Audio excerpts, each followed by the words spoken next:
Shalom saudaraku yang kekasih dalam Tuhan kita Yesus Kristus. Puji Tuhan, kita telah beranjak pada hari yang kedua di bulan Agustus tahun 2021 di hari Senin.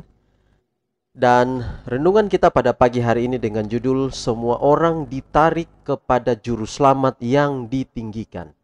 Semua orang ditarik kepada Juru Selamat yang ditinggikan. Yohanes 12 ayat 32, ayat inti kita berkata, "Dan aku, apabila aku ditinggikan dari bumi, aku akan menarik semua orang datang kepadaku." Tidak pernah sebelumnya ada pengetahuan umum tentang Yesus seperti ketika ia digantung di salib. Ia ditinggikan dari bumi untuk menarik semua orang kepadanya.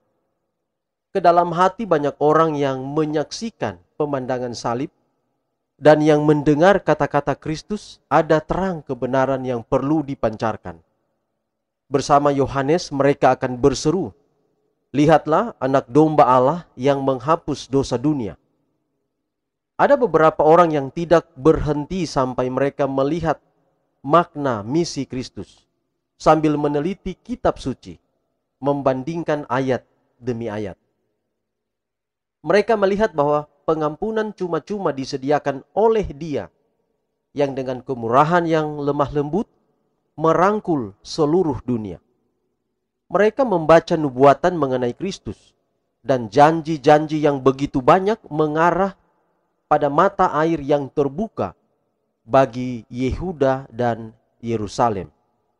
Pengorbanan Kristus sebagai penebusan atas dosa adalah kebenaran agung di antara semua kumpulan kebenaran lain. Agar dipahami dengan benar dan dihargai, setiap kebenaran firman Allah, mulai dari Kejadian sampai Wahyu, harus dipelajari dalam terang yang memancar dari salib Golgota, dan dalam hubungannya dengan kebenaran ajaib dan berpusat pada penebusan Juru Selamat. Mereka yang mempelajari pengorbanan ajaib penebus bertumbuh dalam kasih karunia dan pengetahuan. Aku menghadirkan di hadapanmu monumen kemurahan besar, agung, dan menghidupkan kembali keselamatan dan penebusan anak Allah ditinggikan di salib Golgota.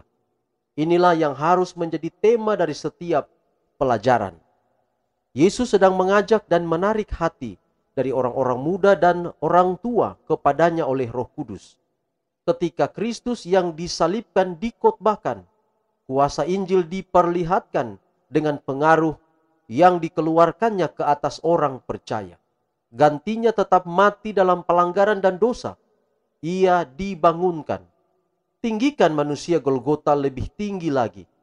Dan kuasa dalam meninggikan salib Kristus, bahwa di dalamnya ada kuasa. Puji Tuhan saudara, kita telah mengikuti pekabaran pada hari pertama bulan Agustus kemarin, bahwa dalam simbol-simbol Yesus mati di atas kayu salib. Jam 9 dia dipaku di atas kayu salib, lalu jam 12 terjadi kegelapan hingga jam 3. Jadi kalau kita tarik garis di jam dinding kita, karena jam 9 tepat ada di sisi kanan, kemudian jam 12 tepat di atas, lalu jam 3 tepat di sisi kiri. Jadi kalau kita tarik garis kanan ke kiri dan atas ke bawah, maka di jam dinding itu pasti akan ada gambar salib. Siapapun dia di atas dunia ini, siapapun dia, agama apapun dia, pasti kalau dia pakai jam di rumahnya, di tangan sebagai jam tangan, atau di tempat ibadah agama apa saja, maka ada salib di sana. Itulah sebabnya benar Yesus katakan, "Akulah jalan dan kebenaran dan hidup." Ketika Yesus mati tepat jam 3, dia menarik semua orang datang kepadanya. Jalan terbuka, sebagaimana simbol di perjanjian lama tentang pintu Ka'bah itu hanya satu, dan itu mengarah ke bagian timur. Itulah Yesus Kristus. Dan ketika Yesus katakan ketika dia di dunia ini, "Akulah jalan dan kebenaran dan hidup," dia telah menggenapi semua simbol perjanjian lama, digenapi di perjanjian baru. Tetapi ingat saudara, sekali lagi, Yesus tidak pernah meniadakan hukum Taurat. Dia juga tidak meniadakan termasuk di dalamnya hari Sabat. Yesus datang untuk menggenapi. Maksudnya apa menggenapi?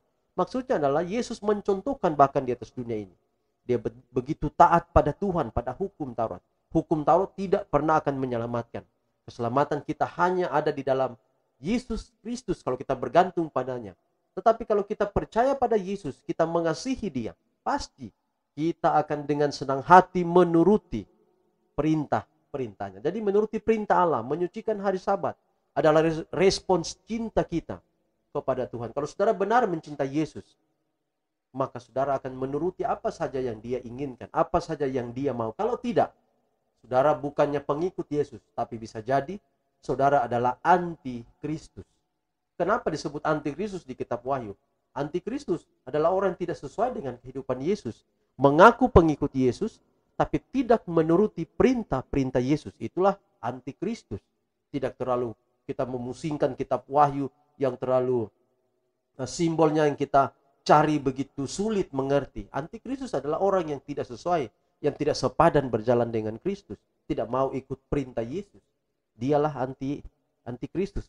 Mengaku pengikut Yesus, tetapi tidak memelihara hari Sabat sama seperti Yesus dalam Lukas 4 ayat 16 itu disebut anti Kristus dan tidak sulit. Sama juga dengan kitab Wahyu menjelaskan tentang tanda binatang. Apa yang dimaksud dengan tanda binatang? Tanda binatang adalah karakter binatang. Karena kita diciptakan di hari yang ke-6 sama-sama dengan binatang. Kalau kita tidak menunjukkan tabiat karakter Allah, bisa jadi kita menunjukkan tabiat dan karakter binatang.